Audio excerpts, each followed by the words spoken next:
आदिपुरुष मधून रामायणाची ऐसी तैसी करून झाल्यानंतर बॉलिवूड पुन्हा एकदा आले रामायणावर पैसे छापायला. फक्त यावेळी फरक हा असणार आहे की तामझाम मोठा असणार आहे, बजेट मोठा असणार आहे. शक्तिमान किंवा नागिन लेवलचं VFX या सिनेमात दिसणार नाही. जावेद हबीब मधून आलेला रावण आपल्याला दिसणार नाही आणि कोळशाच्या खाणीतली लंका सुद्धा आपल्याला दिसणार नाही. हा प्रोजेक्ट आदिपुरुष पेक्षा खूप मोठा आहे. बरीच मोठी लोक या प्रोजेक्टशी जोडलेली आहेत, पण सगळ्यात महत्त्वाचा फॅक्टर 4,000 कोटी बजेट असणार आहे या सिनेमाचं. मराठीतला आजवरचा सगळ्यात महागडा सिनेमा आहे राजा शिवाजी. याचं बजेट होतं 75 कोटी. बाहुबलीचं बजेट 250 कोटी. कल्कीचं बजेट 600 कोटी. राजामौलींचा जो पुढचा सिनेमा येतोय त्याचं सुद्धा बजेट आहे 1200 कोटी. म्हणजे विचार करा, स्केलच्या बाबतीत रामायणाच्या आसपास सुद्धा भारतातला कोणता सिनेमा नाही. DNAG सारखा स्टुडिओ या सिनेमाचं VFX करत आहे, ज्यांनी याच्या आधी कित्येक ऑस्कर अवॉर्ड्स जिंकलेले आहेत. हान्स झिमर, AR रहमान यांसारखे लेजेंडरी कंपोजर्स या सिनेमाचं संगीत करत आहेत. याशिवाय रणबीर कपूर, यश, सनी देओल, साई पल्लवी असे बरेच मोठे कलाकार आहेत सिनेमामध्ये. तर आता ट्रेलर कसा आहे, त्याचे VFX, सगळ्यांचे लुक्स कसे आहेत त्याच्यावर तर आपण पुढे बोलूच. पण आतापर्यंत आपण फक्त या सिनेमाचा तामझाम, या सिनेमाचा स्केल किती मोठा आहे याच्याविषयीच बोलतोय. पण एक सिनेमा चांगला आहे का वाईट हे ठरतं कशावरून? तर लेखक ती कथा किती चांगल्या प्रकारे लिहितोय आणि डिरेक्टर ती कथा कशा प्रकारे मांडतोय यावर त्या सिनेमाचा दर्जा अवलंबून असतो. सिनेमाचं लेखन कोण करत आहे, जी सुद्धा लोक हा सिनेमा बनवण्यामध्ये इन्व्हॉल्ड आहेत, ती रामायणाकडे कोणत्या दृष्टिकोनातून बघतात, त्यांचा रामायण दाखवण्यामागचा उद्देश काय आहे, त्यांची विचारधारा कोणती आहे, असे कोणते अभ्यासक, सल्लागार, एक्सपर्ट्स आहेत ज्यांच्याशी चर्चा करून त्यांनी या सिनेमावर काम चालू केले याच्याविषयी कुणी बोलतच नाही. तुमच्या सगळ्यांप्रमाणेच मी सुद्धा या सिनेमासाठी खूप जास्त एक्सायटेड होतो. पण मध्यंतरी मी यशची एक कमेंट वाचली.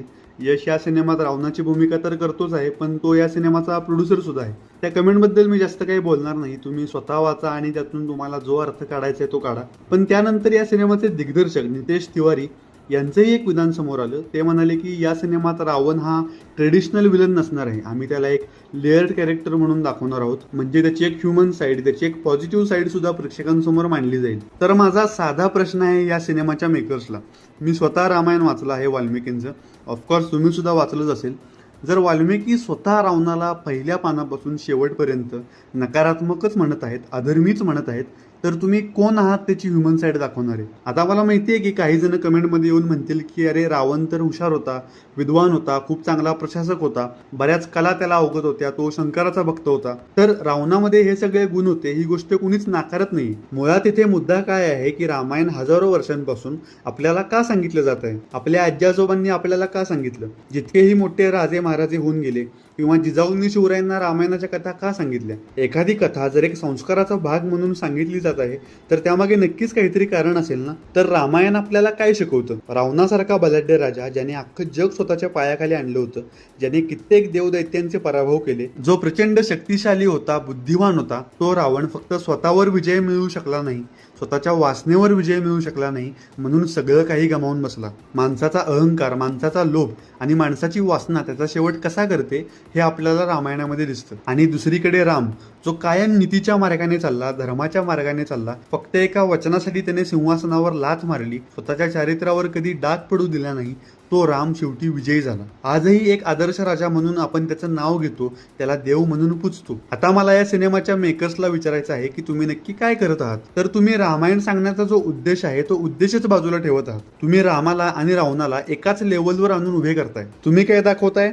राम सुद्धा इम्परफेक्ट होता, रावण सुद्धा इम्परफेक्ट होता, राम सुद्धा काही ठिकाणी बरोबर होता, रावण सुद्धा काही ठिकाणी बरोबर होता. त्यामुळे तुम्ही टिपिकल हिरो वर्सेस विलनची फाईट म्हणून हा सिनेमा बघू नका. तुम्ही दोघांच्याही बाजू समजून घ्या, हे तुम्हाला थोडक्यात म्हणायचं आहे यातून. ही जी तुमची स्टोरी आहे ना, ती मॉडर्न कॉन्टेक्स्ट मध्ये ऐकायला चांगली वाटते. मी सुद्धा मान्य करतो की हा बाबा, विलन हा फक्त मार खाण्यापुरता नसावा, त्याची सुद्धा काहीतरी बाजू असावी, त्याचं सुद्धा काहीतरी म्हणणं असावं, तो सुद्धा जन्मल्यापासून विलन नसेल, काहीतरी गोष्टी घडल्या असतील ज्या त्याला विलन बनवण्यासाठी कारणीभूत असतील. पण हा आपला मॉडर्न पॉइंट ऑफ व्ह्यू झाला कॅरेक्टर्स कडे बघण्याचा. रामायणाकडे तुम्ही त्या दृष्टिकोनातून बघू नका. समाज जसा काळानुसार बदलत जातो, जसा लिबरल होत जातो, तसं चांगलं काय आहे, वाईट काय आहे याच्या डेफिनेशन देखील बदलतात. ज्या गोष्टी तुम्हाला आज रिग्रेसिव्ह किंवा प्रोग्रेसिव्ह वाटतायत त्या कदाचित हजारो वर्षांपूर्वी लोकांना वाटत नसतील. जर वाल्मिकी स्वतः क्लिअर लाईन ड्रॉ करतायत चांगलं काय आहे आणि वाईट काय आहे याच्यामध्ये, तर तुम्ही ती लाईन ब्लर करण्याचा प्रयत्न करू नका. जर रावण एक आदरणीय व्यक्ती आहे, राम एक आदर्श राजा आहे, तर त्यांना त्याच प्रकारे दाखवा. उगाच स्वतःचं इंटरप्रिटेशन दाखवण्याच्या नादामध्ये किंवा आजच्या जनरेशनला रामायण कसं आवडेल याचा विचार करून रामायणाची वाट लावू नका. या सिनेमाचे रायटर आहेत श्रीधर राघवन, ज्यांनी याच्या आधी अल्फा, टायगर 3, पठाण, वॉर 2 यांसारखे सिनेमे लिहिलेले आहेत. बरेच सिनेमे तर पाकिस्तान प्रेम दाखवतात, बरेच प्रोपगंडा सिनेमा आहेत. त्यामुळे हा माणूस कितपत न्याय देऊ शकेल रामायणाला या बाबतीत मला तरी शंका आहे. तर आता ट्रेलरवरून सिनेमाला जज करायचं झालं तर जी गोष्ट मला खरंच खूप जास्त आवडली ती होती कॉस्ट्युम्स. राम असेल, रावण असेल किंवा बाकी जितकेही कॅरेक्टर्स आपल्याला दिसतात, सगळ्यांचे पोशाख आपल्याला कन्व्हिन्सिंग वाटतात, त्या काळातले वाटतात. कास्टिंग सुद्धा मला वाटतं खूप चांगली आहे. रणबीर कपूर असेल, अरुण गोविल असतील, यश सुद्धा त्याच्या रोलमध्ये खूप शोभून दिसतोय. रणबीर कपूर विषयी तुमची वेगवेगळी मते असू शकतील, पण तो एक खूप चांगला अभिनेता आहे. या बाबतीत मला नाही वाटत की कुणाच्याही मनामध्ये शंका असेल. तो नक्कीच हा रोल खूप चांगल्या प्रकारे करणार आहे. पण प्रॉब्लेम आहे सीताच्या कास्टिंग विषयी. तुम्ही एकतर साई पल्लवीला घेताय जी मुळात तामिळ आहे, आणि मी असं ऐकलंय की तिचे जे हिंदी संवाद आहेत ते डब्ड असणार आहेत, कारण अर्थात तिची हिंदी चांगली नाही आहे. मग हे सगळं करण्यापेक्षा जर तुम्ही हिंदीतलीच एक अभिनेत्री घेतली असती जिचं भाषेवर चांगलं प्रभुत्व आहे, तर काय बिघडलं असतं. याशिवाय सनी देओल सुद्धा या सिनेमात हनुमानाच्या भूमिकेत दिसणार आहेत. आता 15-20 वर्षांपूर्वी त्यांनी हा रोल केला असता तर काहीच वाटलं नसतं, पण या वयात ते हा रोल किती चांगल्या प्रकारे करतील या बाबतीत मी शुअर नाही. पण यश ॲज अ रावण ही कास्टिंग अगदी परफेक्ट आहे. आपण रावण म्हटल्यावर जी प्रतिमा आपल्या डोक्यात तयार होते ना, यश त्या प्रतिमेच्या अगदी जवळ जाणारा वाटतो. माझं प्रिडिक्शन आहे की यश हा रोल इतका चांगला करणार आहे की इथून पुढे रावणाला इमॅजिन केल्यावर हा यशचा रोलच आपल्या डोळ्यासमोर येईल. आता जर बोलायचं झालं व्हिज्युअल्स विषयी, जो खरं तर या सिनेमाचा खूप मोठा सेलिंग पॉईंट आहे, तर आपण बघितल्या सांगू शकतो की हो, त्यांनी या सिनेमाच्या व्हिज्युअल्सवर खूप जास्त मेहनत घेतलेली आहे. बऱ्याच फ्रेम्स आहेत ज्या खूप जास्त रिच दिसतात.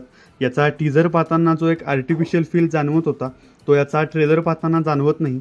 तुम्ही बघितल्या सांगू शकता की हो, हा भारतातला आजवरचा सर्वात महागडा सिनेमा आहे. ट्रेलरविषयी आणखीन एक आवडलेली गोष्ट म्हणजे याचं म्युझिक. आत्तापर्यंत जितकंही म्युझिक आपण ऐकलंय त्यावर AR रेहमानपेक्षा हान्स झिमरचा प्रभाव आपल्याला जास्त जाणवतोय, आणि ते म्युझिक नक्कीच या ट्रेलरला खूप एनहान्स करण्याचं काम करतं. मला काय वाटतं मित्रांनो, एखाद्या सिनेमाचा स्केल किती मोठा आहे, त्याचे व्हिज्युअल्स, त्याच्यात आंतरिक बाजू, याकडे आपण एक वेळ दुर्लक्ष करू शकतो. सगळ्यात जास्त मॅटर काय करतं की तुम्ही किती प्रामाणिक भावनेने आणि श्रद्धेने तो सिनेमा बनवलाय. समजा एखादं लहान मूल त्याच्या आईचं चित्र काढत असेल किंवा एखाद्या देवाचं चित्र काढत असेल, तर त्या चित्राकडे आपण कौतुकाने बघतो, प्रेमाने बघतो. तेव्हा आपण त्याच्या चुका काढायला जात नाही, कारण आपल्याला माहित असतं की एका निष्पाप भावनेने प्रामाणिकपणे त्याने ते चित्र काढले. पण हेच जर AI ने तयार केलेलं चित्र असेल, ज्यात भरपूर डिटेल्स आहेत, भरपूर रंग आहेत, पण त्या चित्रामध्ये कसलाच सोल नाही, ते चित्र काहीच सांगण्याचा प्रयत्न करत नाही, ते चित्र काढण्यामागे कसलीच भावना नाही, तर तुम्ही मला सांगा त्या चित्राला आपण एवढे अप्रिशिएट करू का? त्यामुळेच तुमचं इंटेन्शन महत्वाचं आहे,